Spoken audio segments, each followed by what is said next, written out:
Welcome to Tool Tech Geek.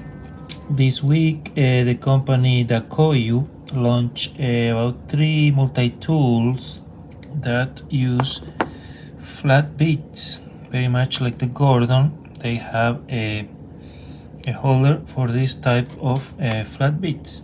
Originally, this was only available for Leatherman multi-tools, and they're a little bit controversial. Some people don't really like them.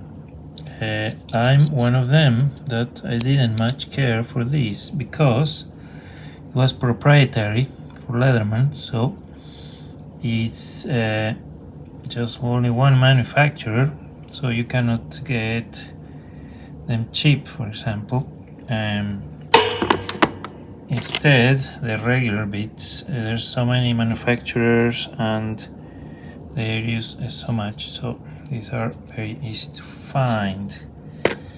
However, this is changing. Lots of companies now are starting to use flat bits. For example, next tool in the A1 they use a flat bit that's pretty small, and then you have the Gordon, which is also a clone of the Leatherman Wave Plus, let's say. So next tool also makes these big set of bits. So flat bits are becoming more common. Some people don't like them. They say they are weaker and more expensive. And that's true. They are more expensive for sure. I don't know about weaker. I've been using some for a while and didn't have any problems.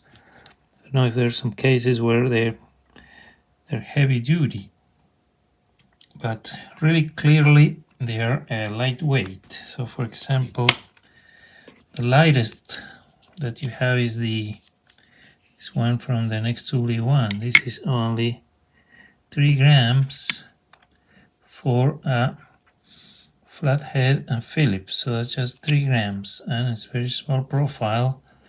It takes about kind of 5 and less than 5.5 millimeters for space here. So for example, in the Gordon also, because it takes a little space, you can fit another tool. Now when you have the full size bits, that just takes much more space, so you can only put the bit driver. Same thing with the die camping, it fills up an entire section of the tool. So like having flat bits gives you a little room to put more stuff. Also, they're easier to store in the, for example, in the Leatherman skeletal. They just store bits here in this very small space on the side. So clearly there's a portability in small bits. The price still is unresolved.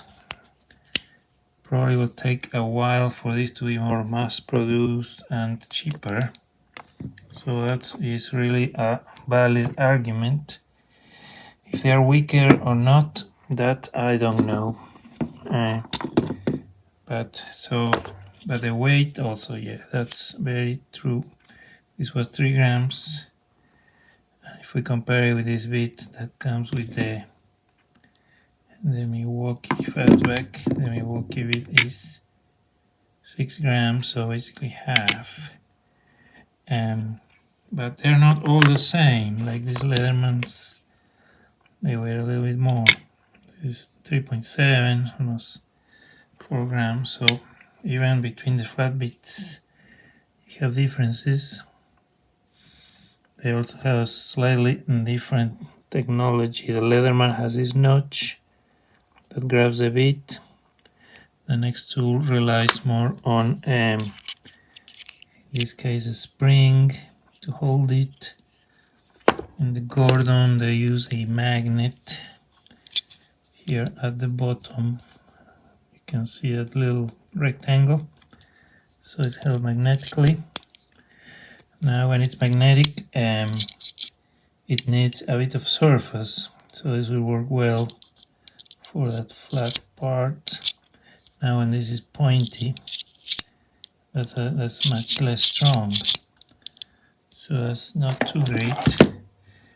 And then in the next tool they have this spring to grab it, which works well except for some bits that are not pointy enough, so these ones will get stuck in that spring. So this will not work for this tool, but it will work for others where you don't have that issue. So it's a bit of a debate. Some people like these bits, some people hate them. I surely hope they get cheaper because I like the portability. The fact that they are so small, that's always something I like. I don't have to carry so much stuff. Let me know what you think, and thank you for watching.